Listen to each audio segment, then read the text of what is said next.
next guest has been recognized by the Veterans Institute for Procurement for his work to help veteran-owned businesses. He has helped obtain funding for a wide range of critical investments, including infrastructure, biotechnology, and education, public transportation in the metropolitan Washington area, and anti-gang initiatives. He is the ranking member of the House Budget Committee. Ladies and gentlemen, please welcome from Maryland's 8th District, Representative Chris Van Hollen.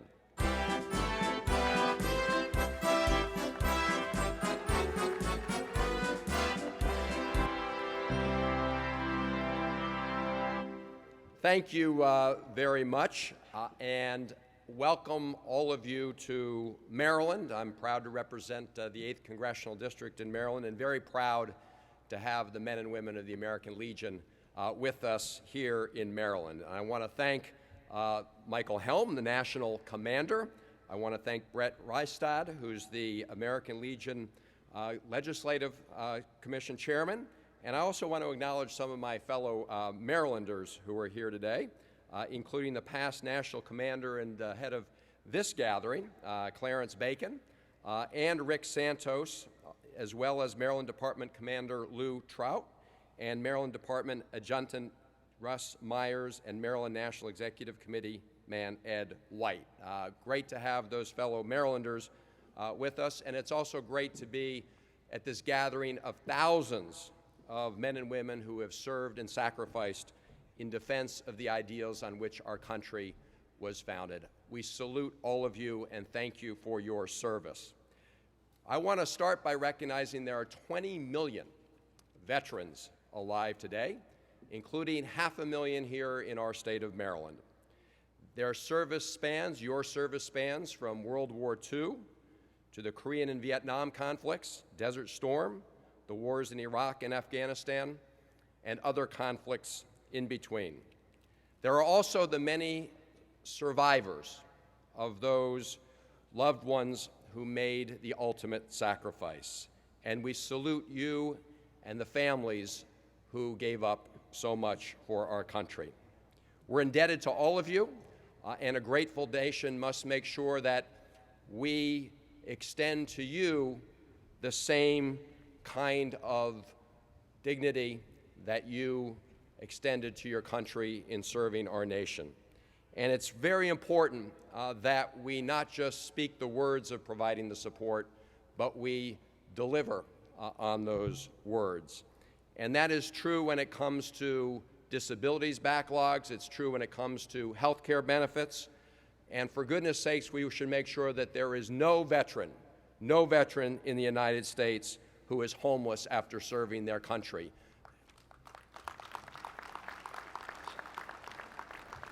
Now, all of you know well that over the last several years there have been troubling revelations at the Department of Veterans Affairs, including the scandal over long waiting times for veterans seeking health care appointments, inexcusably long delays in resolving disability claims, and a multi-billion-dollar shortfall for veteran services just this year. Despite some progress, it's clear that the VA is still in need of major reforms to remake the agency, to make it less bureaucratic, more transparent, more accountable, and more responsive to veterans' needs. We need a VA that's built not just for today, but for the demands of tomorrow. However, it's also important to recognize that no amount of reform at the VA will address another very real potential threat to veterans' benefits. And that is the threat from these across-the-board budget cuts that go by the name sequestration, a word many people have heard about in the country during these debates, but translated very simply, sequestration cuts mean dramatic, sort of across-the-board reductions in resources for federal agencies, including the Veterans Administration and other veterans programs. So I want to take a moment to talk about this issue, to put it in its proper frame and perspective, because it's important to know how we got here as we try and decide as a country how to get our way out of sequestration. And these cuts from sequestration will begin to be triggered on October 1st of this year if Congress is not able to get its act together and come up with an alternative approach to achieving the kind of budget changes we want without these across the board cuts. So let me just provide a little tutorial. I want to invite you into a sort of discussion in the Budget Committee because I think it's important to understand the big components of our national budget so that we can together, Republicans and Democrats alike and others, try and figure out the best way out of this budget dilemma, which does threaten to harm our national defense as well as veterans programs. Back in 2011, Congress was worried about the long-term deficit in this country. We have a baby boom generation, more people are going to be retiring, other demands on our budget, and so Congress said, let's do something about it. And Congress passed something called the Budget Control Act, BCA for short. And the Budget Control Act tried to reduce our long-term deficit in two ways. One, it immediately put some reasonable caps on defense spending and what we call non-defense discretionary spending. Non-defense discretionary spending includes things like our investments at the National Institutes of Health, what we spend on the FBI, what we spend on Homeland Security, and yes, non-defense discretionary spending includes the monies we spend to care for our veterans. Now, those cuts were made in the reasonable manner over a period of time. They were going to be phased in. But the Congress also believed we needed to go further in terms of long-term deficit reduction, but the Congress couldn't decide exactly how we were going to do that at the time. Now, I want to take a moment to explain some of the features of the budget. The U.S. budget includes something called mandatory spending, which is the funds we spend together for things like Social Security, for Medicare, for Medicaid, for other programs of earned benefits where people have earned a benefit and therefore they will receive the value of that benefit over time. So 2/3 of what we spend collectively as a country is for those mandatory expenditures, things that are on automatic pilot. If you're over 65 or 67, you qualify for Social Security. When you qualify for Medicare, that will be there for you. So it's important as we have these budget discussions to recognize that a full 2/3 of our budget falls in that category that's automatically there. Congress doesn't decide each year how much to spend on Social Security. Congress doesn't decide each year how much to spend on Medicare. Those funds are spent based on the number of people who qualify for those services.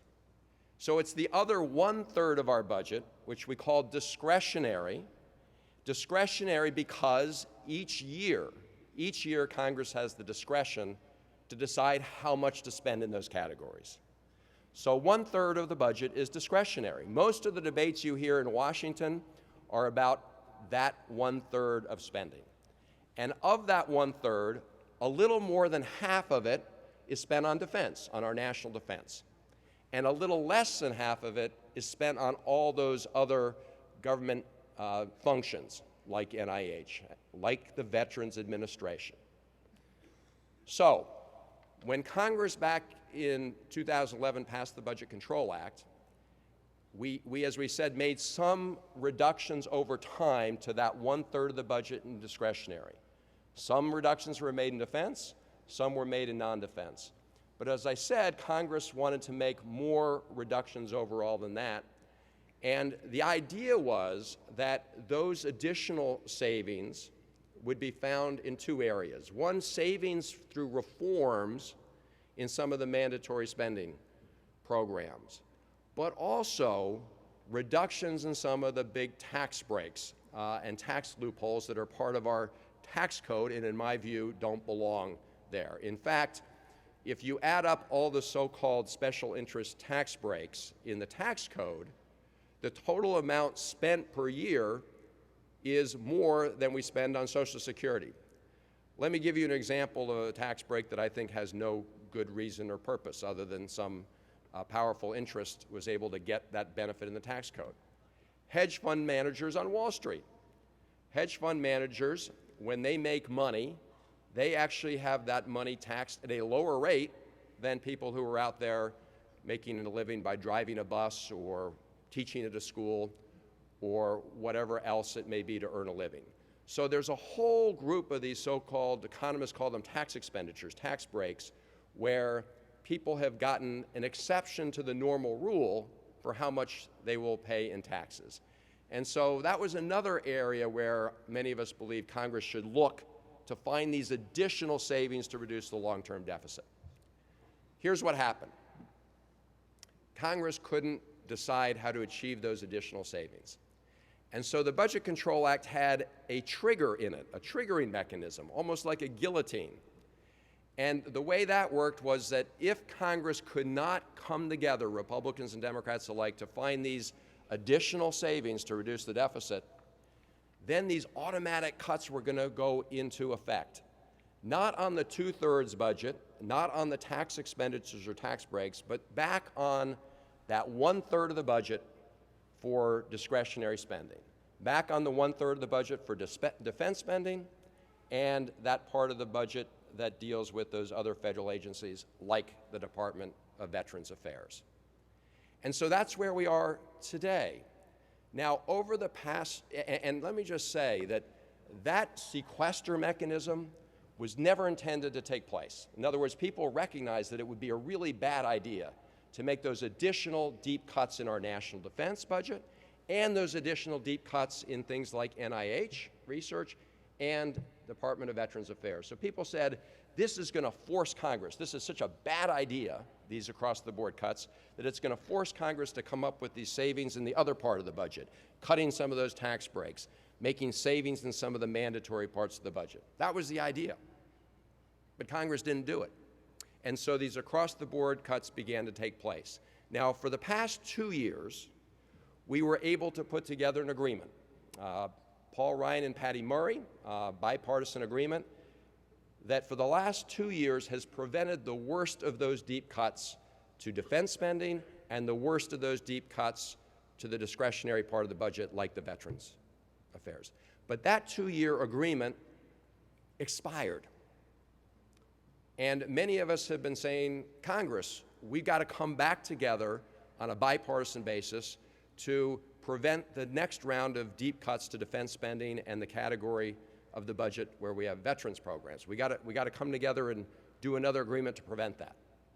Well, as of today, Congress has not reached that agreement, and the new budget year begins October 1st. So your gathering here is timely, and I'm just here to call upon all of you, regardless of your political party persuasion, to urge the Congress to work this out in a way that does not allow those deep cuts to trigger in defense and those deep cuts to that non-defense part of the budget that includes veterans programs. And we have a little, we know what will happen on the defense side, and the military leadership in this country has testified that it will damage our national security and our readiness. Here are some of the choices that the Department of Defense would have to make. They'd have to reduce the size of the active duty Army to 420,000 soldiers, which our commanders tell us is an insufficient and dangerous level and does not support our national defense strategy. Or you maintain the force at a higher level, but it gets hollowed out because you don't have the resources to provide the training. And that just puts our troops and our men and women at greater risk. So those are not the kind of decisions that should be made. We should not allow these sequester cuts to take place on defense. On the non-defense side, it's not exactly clear what would happen to all the veterans programs. But here's what is clear. If you take that category of spending that we make on veterans, on early education like Head Start, research at places like NIH to find cures and treatments to diseases that impact all of us. If you take that portion of the budget and you shrink it dramatically, more than anybody thought would be responsible, then it will ultimately have impacts on the veterans' programs. And the reality is, just this year we saw overruns in the veterans programs because more and more people are becoming eligible for the services that we provide. And so it should not be the case where we're saying that in order to provide additional services to our veterans who deserve those services and who fought for our country or served our country so well, that in order to provide those, we're going to have to cut Head Start programs. And so I'm asking all of you, when you leave this convention, to please call your members of Congress, Republicans or Democrats, whatever they may be, and ask us to come up with another proposal, like the one we've had in place for the last 2 years, to prevent these cuts to veterans programs that could go into effect. We need your help to do that, and we need it now. And the final point I want to make is this. We've worked hard over time to try to shield veterans programs from a government shutdown. But we do that through what's called advance funding. But it's still the case that about 15% of the veterans programs are subject to taking a big hit in the event of a government shutdown.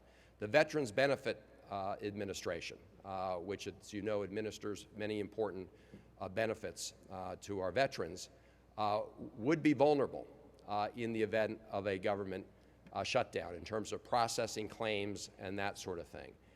And so I'm very much hoping that between now and the end of this month, Congress will get its act together and avoid another government shutdown. It was a scandal the first time. It was a pretty shameful episode in our, in terms of the functioning of government, and we need to make sure we avoid that going forward. And to avoid it, we're going to need men and women of goodwill to come together to make sure that we prevent those sequester cuts, which will damage our national defense and put at risk the important work that the Veterans Administration performs. We cannot win this battle without all of you being engaged. I want to thank all of you as the American Legion for being engaged in the service that you provided our nation when in uniform, and for the service you continue to perform in terms of making sure our country is focused on providing for the needs of today's soldiers, as well as making sure that we make good on the promises that we made to the good men and women who served our country so well. Thank you all, the American Legion. God bless you. Thank you for bearing with me through a little budget tutorial. But the reality is that understanding how we got to where we are is also essential to working together to find our way out of this in a way that maintains a strong national defense and keeps our promises to all of you and our veterans throughout the country. Thank you very much, and God bless you.